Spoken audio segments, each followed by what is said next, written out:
Shalom warga kerajaan, selamat pagi, puji Tuhan, kita bersyukur kita ada di hari Jumat hari ini.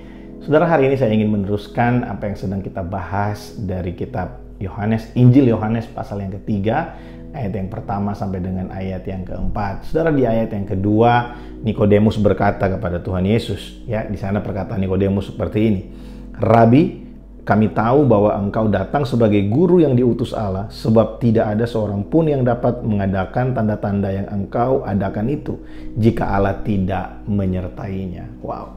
Nikodemus yang adalah seorang Farisi dan seorang anggota Mahkamah Agama, ya, Sanhedrin, mengakui bahwa Yesus itu datang dari Allah, dia bukan datang dari dunia. Nikodemus mengakui bahwa Yesus itu bukan manusia biasa, ya, karena Yesus melakukan tanda-tanda yang hanya bisa dilakukan oleh orang yang disertai oleh Allah. Saudara, dalam Alkitab, dalam kitab Injil, mujizat-mujizat itu disebutkan hanya sebagai tanda. Nah, saudara, kemarin saya jelaskan kalau kita mencari satu tempat di Google Map atau kita keluar di persimpangan-persimpangan jalan, kita akan melihat tanda di mana tempat itu berada. Kalau kita jalan ke mall, kita mau cari toilet, kita akan cari tandanya di mana ada toilet. Kita tidak mungkin melakukan kegiatan yang harusnya kita lakukan di dalam toilet, kita lakukan di tempat tanda itu. Kita hanya bisa melepaskan semua yang harus kita lepaskan. Kita hanya bisa buang air kecil di toilet. Kita nggak mungkin buang air kecil di tempat tanda itu. Nah, saudara, ketika kita menemukan tanda kehadiran Tuhan, ketika kita melihat tanda kebesaran Tuhan, tanda itu mengacu pada pribadi Tuhan, bukan tempat untuk kita tinggal. Jangan hanya tinggal di tempat yang ada tandanya, tapi mari tinggal di tempat di mana yang ditujukan oleh tanda itu. Kalau kita mendapatkan mujizat Tuhan, kalau kita mendapat pertolongan Tuhan, jangan terus-terusan minta pertolongan Tuhan dengan cara yang sama. Saya kasih contoh buat saudara. Saya tidak menentang doa untuk mendapatkan mujizat. Saya tidak menentang doa untuk mendapatkan pemulihan. Tapi kalau saudara memahami yang namanya pertumbuhan kerohanian kita, seringkali mujizat menjadi pintu masuk untuk kita mengenal Tuhan lebih dalam. Yang jadi persoalan adalah ketika kita mengalami mujizat dan kita tidak mau berjalan sampai kepada pribadi yang adalah sumber dari segala sesuatu, bahkan lebih dari mujizat itu. Kita mau tinggal di mujizat, kita mau terus-terusan ada di situ, melihat sign and wonder, tanda-tanda yang luar biasa, tapi kita tidak mau terus mengenal siapa pribadinya. Kita tidak mau berjalan terus, berjalan maju sampai kita berjumpa dengan pribadinya dan mengenal siapa pribadi itu yang melakukan tanda-tanda itu bagi kita. Saudara, tentu kerohanian kita tidak akan menjadi dewasa kalau kita hanya tinggal sampai di tanda-tanda saja. Kita harus terus bertumbuh dalam pengenalan akan Tuhan. Makanya ketika semakin kita mengenal pribadi Tuhan, yang saya temui adalah orang-orang yang telah mengenal pribadi Tuhan, semakin dekat dengan Tuhan, maka pola doa mereka juga akan berubah. Semakin kita mengenal Tuhan, maka yang kita kejar bukan lagi tanda, tapi yang kita kejar adalah pribadinya. Seringkali ada orang yang dulunya mengalami mujizat, misalnya kesembuhan, kemudian dia mengenal Tuhan. Semakin dia mengenal Tuhan, mungkin ada perasaan orang-orang di sekelilingnya melihat, kok mujizat nggak terjadi lagi ya? Kok pertolongan tidak seperti dulu ya, cepat-cepat terjadi ya? Saudara tahu nggak apa yang sedang terjadi? Yang terjadi bukan Tuhan berhenti berbuat sesuatu buat orang itu, tapi orang yang telah mengalami mujizat tadi telah naik level ke satu tempat yang lebih daripada sekedar mendapatkan pertolongan Tuhan yang real, yang nyata, bisa dilihat, yaitu mungkin kesembuhan atau mungkin finansial yang bertumbuh. Tapi ada satu yang lebih dari itu semua, adalah pengalaman mengalami Tuhan. Saudara, pengalaman mengalami Tuhan ini tidak bisa dialami oleh orang-orang yang hanya mengharapkan mujizat. Ada banyak sekali contoh yang bisa saya berikan kepada saudara dalam Alkitab. Contohnya yang paling real adalah para rasul. Kita mengetahui bagaimana mereka mati dengan cara yang sangat sadis. Ada yang digoreng, ada yang disalibkan terbalik, ada yang dieksekusi mati dengan dipancung. Saudara, mereka mengakhiri hidup mereka dengan begitu tragis, karena mereka mengabarkan Injil. Saudara, apakah mereka mengeluh dengan semuanya itu? Apakah Tuhan tidak baik terhadap mereka karena Tuhan tidak menolong mereka?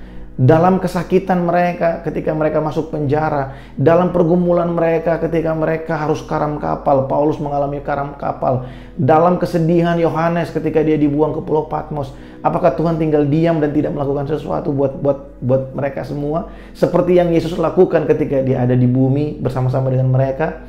Jawabannya, Tuhan bukan tidak baik kepada mereka, tapi mereka telah mengalami Tuhan, dan pengalaman mereka dengan Tuhan yang menyertai mereka itu, pengenalan mereka bukan lagi Tuhan hanya sekedar ada. Kalau Tuhan hanya sekedar ada, dia mampu bikin mujizat. Tapi Tuhan buat mereka itu adalah Tuhan yang personal. Mereka mengetahui betul, yakin betul, mereka paham dengan betul bahwa dalam keadaan apapun, ketika mereka berdoa untuk kesembuhan, mungkin Paulus berdoa untuk bebas dari penjara, ya. Satu kali Tuhan tolong dia bebas dari penjara, tapi setelah itu dia masuk penjara lagi, dan Tuhan seakan-akan kalau kita lihat Tuhan tidak menolongnya. Tapi Tuhan membuat Paulus menikmati pribadi Tuhan. Tuhan membuat Yohanes menikmati pribadi Tuhan. Tuhan membuat Petrus menikmati pribadinya, dan itu jauh lebih berharga dari semua jawaban doa yang mereka naikkan. Saya percaya Paulus berdoa supaya dia lepas dari penjara. Saya percaya Petrus juga berdoa supaya dia bisa lepas dari penjara. Saya percaya juga Yohanes pasti berdoa, punya harapan supaya dia lepas dari penghukuman di Pulau Patmos. Tapi kenapa mereka tidak mengalami kelepasan? Mengapa mereka tidak mengalami kesembuhan? Mengapa mereka sepertinya tidak ditolong Tuhan? Karena mereka telah memahami bahwa semua itu ada yang lebih berharga dari itu, yaitu pengalaman mereka menikmati Tuhan. Di tengah-tengah kesesakan mereka, di tengah-tengah pergumulan mereka, mereka tahu Tuhan tidak meninggalkan mereka. Mereka tidak berhenti berdoa, tapi tujuan doa mereka bukan lagi hanya sekedar tanda, tapi tujuan doa mereka adalah menikmati Tuhan. Hari ini apa tujuan doa kita? Apa tujuan kita bersaat teduh? Apa tujuan kita beribadah? Apakah kita masih beribadah untuk mendapatkan tanda? Atau kita beribadah untuk menikmati Tuhan? Apakah kita beribadah untuk mendapat jawaban doa? Mendapatkan pertolongan kita?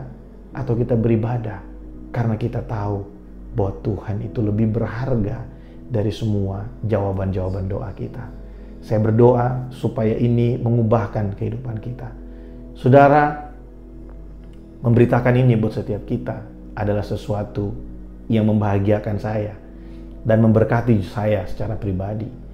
Karena saya tahu ada banyak dari kita yang punya list doa kepada Tuhan. Tapi saudara, saya ingin menguatkan kita secara khusus buat jemaat yang ada di Rock Malaysia.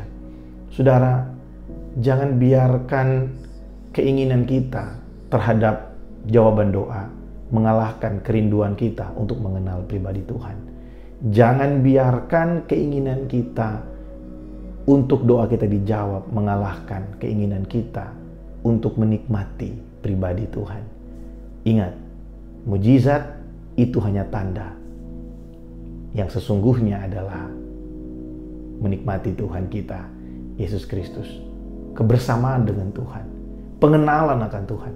Mari kita mengejar itu, karena itu yang membuat kita bertahan dalam segala situasi. Mari kita berdoa. Terima kasih buat hari ini Tuhan. Kami bersyukur buat firman-Mu yang menguatkan kami.